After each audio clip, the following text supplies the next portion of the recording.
भारत में कुछ बीमारियां ऐसी हैं जो डिजीज़ बर्डन उनका सोसाइटी और इकोनॉमी में बहुत ज़्यादा है। उसमें से एक बीमारी है ब्लड प्रेशर। क्या है? Blood pressure. हाइपरटेंशन। क्या?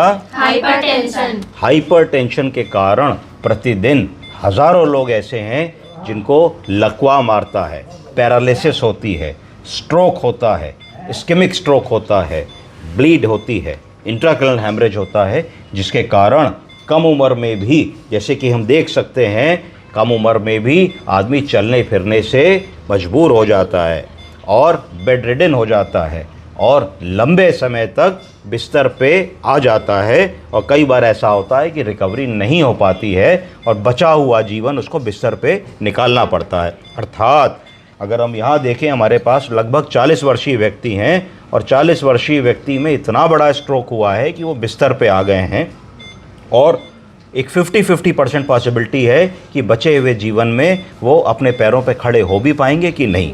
क्या नाम है आपका? मनीषा मौर्य। मनीषा जी, जरा यहाँ से पढ़ के बताइए हम लोगों को। Diagnosis diabetes mellitus hypertension DKD। और DKD का मतलब बताइए। Diabetes kidney disease. हाँ, diabetes kidney diabetic kidney disease. आगे बताइए।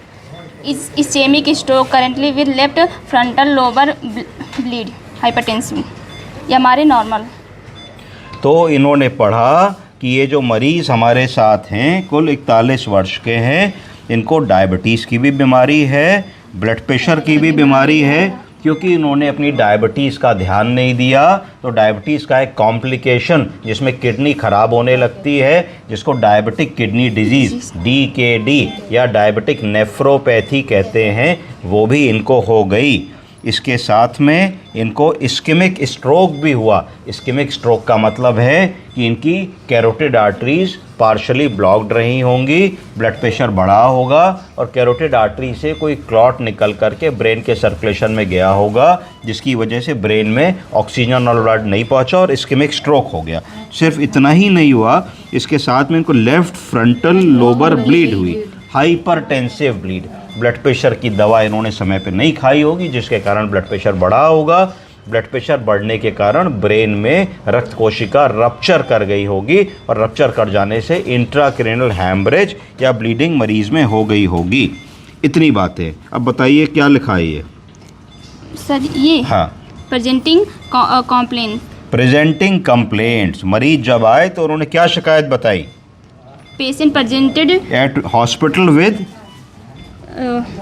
Chief complaints, behaviour changes, incontinence, recent memory impairment since.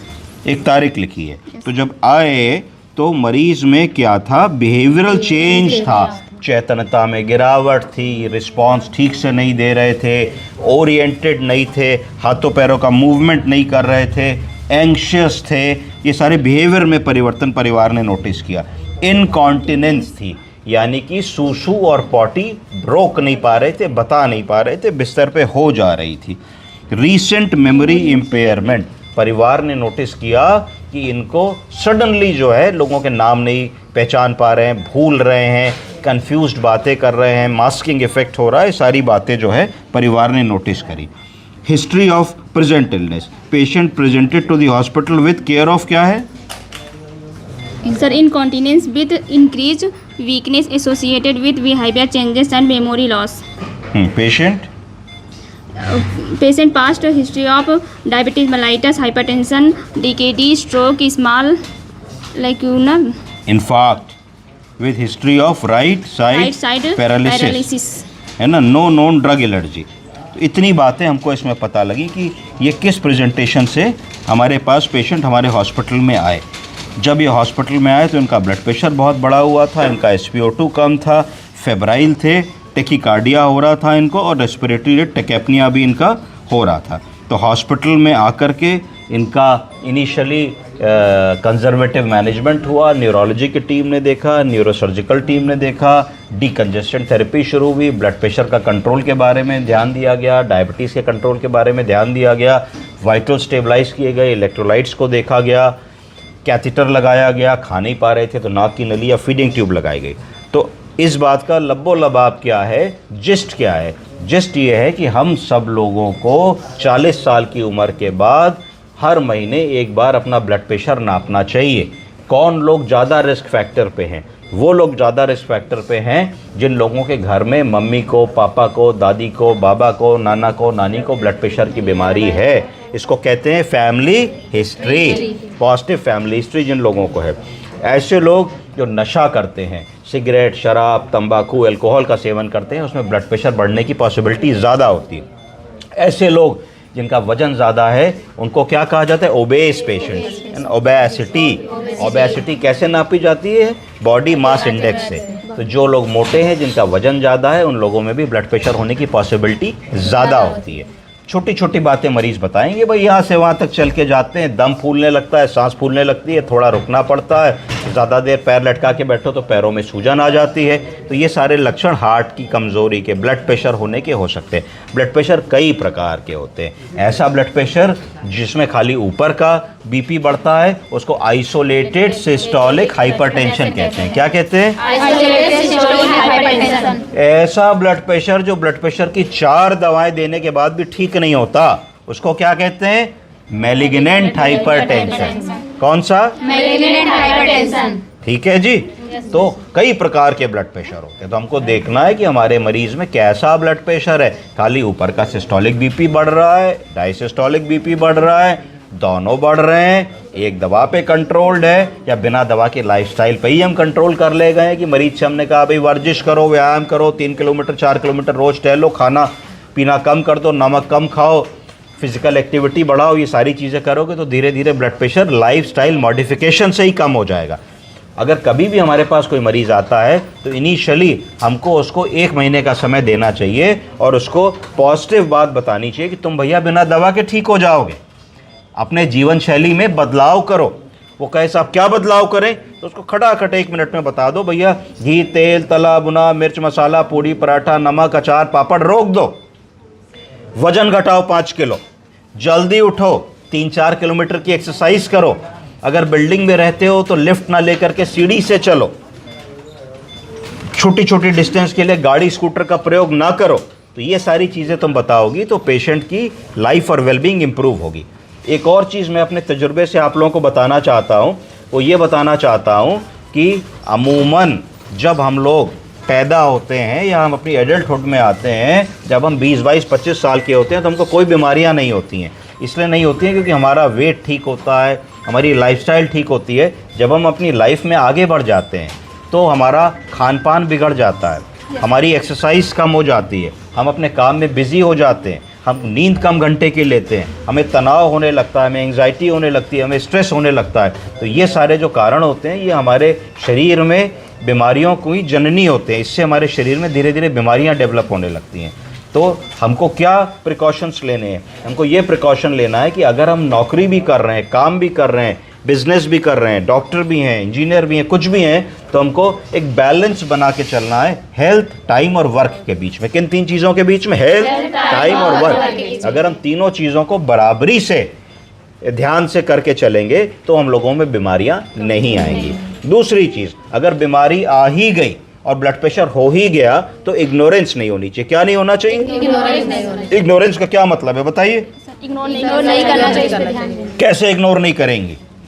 Sir जैसे हमें कुछ लग रहा है कि ऐसा है तो उसके बारे में मतलब उसको रोकना चाहिए। हमें ये नहीं सोचना चाहिए अरे ब्लड प्रेशर ही तो है, ठीक हो जाएगा, दवा नहीं खाएंगे, या दवा आज खा ली कल रह गई, कोई बात नहीं। इसको कहते हैं इर्रेगुलर ट्रीटमेंट। क्या कहते हैं? Irregular treatment. मरीज आता है, आप उसको 30 दिन बाद बुलाते हैं, वो 40 दिन बाद आता है, कहते हैं हाँ साहब दवा 10 दिन पहले खत्म हो गई थी, हम सोच रहे थे डॉक्टर साहब आएंगे, आ नहीं पाए। तो ये क्या हुआ? Irregular treatment. इसका मतलब है 30 दिन तो उसने दवा करी, बीपी कंट्रोल कर लिया, 10 दिन दवा नहीं करी, तो 10 दिन वो ब्रेन हेमरेज के रिस्क पे रहा, फिर आपसे दवा ले गया, फिर वो आपके पास फिर महीने 2 महीने लेट आया, आपने उससे कहा भाई परहेज कर रहे हो, तो उसने कहा साहब बहुत शादी वादी पड़ गई थी, क्या करें डॉक्टर साहब इस महीने परहेज नहीं हो पाया।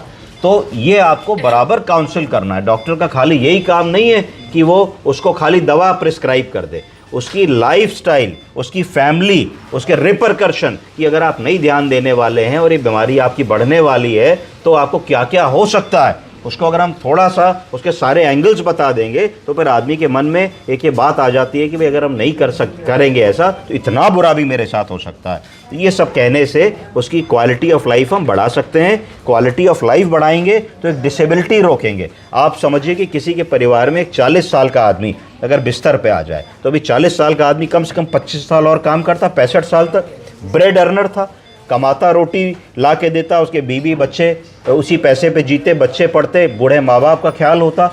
अगर एक 40 साल का प्रोडक्टिव आदमी बिस्तर पे आ गया तो आप समझिए उस परिवार का क्या हुआ, बच्चे कैसे पढ़ेंगे, बूढ़े माँ बाप का कैसे होगा। तो अगर हमने ये डिसेबिलिटी रोकी होती, जो रोकी जा सकती थी, कुछ तो डिसेबिलिटीज़ ऐसी हैं जो हमारे कंट्रोल में नहीं है। भाई किसी को कैंसर हो गया तो हमारे कंट्रोल में नहीं, कोई गाड़ी के नीचे आ गया तो हमारे कंट्रोल में नहीं है, किसी को कुछ और हो गया तो कंट्रोल में नहीं है, बाढ़ आ गई, कोई डूब गया तो कंट्रोल में नहीं है, सुनामी आ गई कंट्रोल में नहीं। पर blood pressure, diabetes, thyroid, coronary artery disease, ये सारी चीज़ें हमारे कंट्रोल में हैं और इसको बहुत ही अच्छी तरीके से हम लोग हैंडल कर सकते हैं, मैनेज कर सकते हैं। तो यही इस बात से हमें समझना है कि हमें अपने मरीज़ों को जो भी लॉन्ग टर्म इलनेसेस हैं उनके बारे में बताना है और कहना है कि भाई परेशान मत हो, आपको कोई बीमारी हो गई, लाखों लोगों को है हमारे देश में, करोड़ों लोगों को है हमारे देश में और सब अपनी नॉर्मल लाइफ जीते हैं। धोखा उन्हीं लोगों में होता है जो लोग अपनी दवा को समय पे नहीं खाते, डॉक्टर या नर्स के इंस्ट्रक्शंस को नहीं समझते, जो लोग जीवन को लाइटली लेते हैं ना। बहुत से ऐसे लोग हैं जो शराब पी के गाड़ी चलाते हैं, उनका एक्सीडेंट होता है कि नहीं, उन्होंने जीवन को लाइटली लिया। बहुत सारे ऐसे लड़के हैं जो मोटरसाइकिल पे 3 लोग बैठ के, 4 लोग बैठ के हिला हिला के चलाते हैं मोटरसाइकिल, उन्होंने अपने जीवन को लाइटली लिया। ऐसे लोग हैं जो 4 लोग हिला हिला के मोटरसाइकिल लहरा लहरा के चला रहे, हेलमेट भी नहीं लगाते, तो उन्होंने अपने जीवन को और लाइटली लिया। मैं तो जब ऐसे लोगों को देखता हूं तो मन में बात आती है, ये अपने माँ बाप के बारे में बेचारे क्यों नहीं सोचते। अगर एक 18-20 साल का बच्चा किसी का गाड़ी के नीचे आ गया और हेड इंजरी हो गई और पैरालिसिस हो गई तो बचा हुआ जीवन उसकी देखभाल कैसे होगी। तो ये सब चीज़ें हैं। तो आप समाज में उस स्थान पे हैं कि लोग आपकी बात सुनते हैं, समझते हैं, सारी ज़िंदगी आपको दीदी, नर्स, सिस्टर, नर्सिंग ऑफिसर लोग कहेंगे, तो आपको अपने लेवल से बेस्ट फैमिली को बताना है जिससे कि जो प्रॉब्लम आई है वो भी सॉल्व हो और आने वाली प्रॉब्लम कैसे बच सके इसके बारे में भी चर्चा करनी। धन्यवाद।